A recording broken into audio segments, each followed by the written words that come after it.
Chen.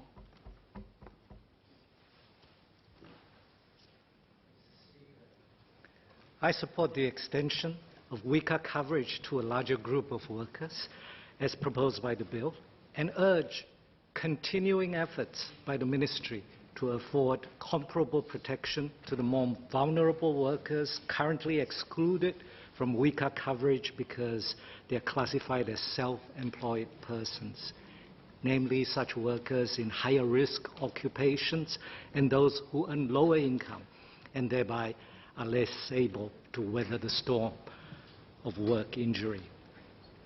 Self-employed persons in this context are typically defined as workers for their own account.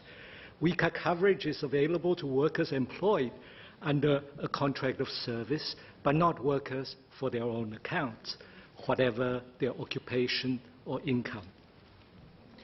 The idea is that in some very important sense, self-employed persons are independent contractors who can better take care of themselves and their work. For example, it is widely accepted that many delivery riders are contractors and not employees because they may choose their own work arrangements, such as riding their own vehicles and managing their own working hours. This is a fundamental and long-standing distinction traceable to the English common law, and for good reason. I would like to urge, however, that we be more ready in our own circumstances to re-examine critically the assumptions underlying this distinction, especially where lower income workers in higher risk occupations are concerned. The bargaining powers of the contracting parties are often unequal.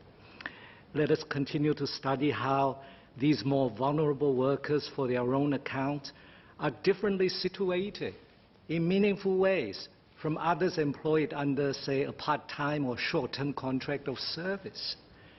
Do these differences really represent a greater ability on the part of the workers to take care of themselves and their work that warrant the contractor employers doing significantly less for them? Do they warrant exclusion from weaker coverage?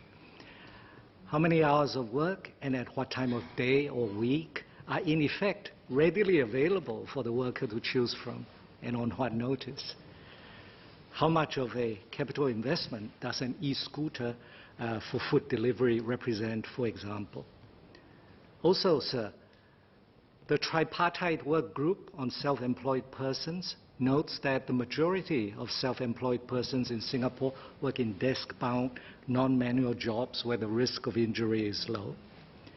And for the smaller group of self-employed persons engaged in higher risk occupations, it recommends that the government promote the adoption of private insurance in higher risk occupations through licensing controls or tapping on the government's role as a service buyer where possible.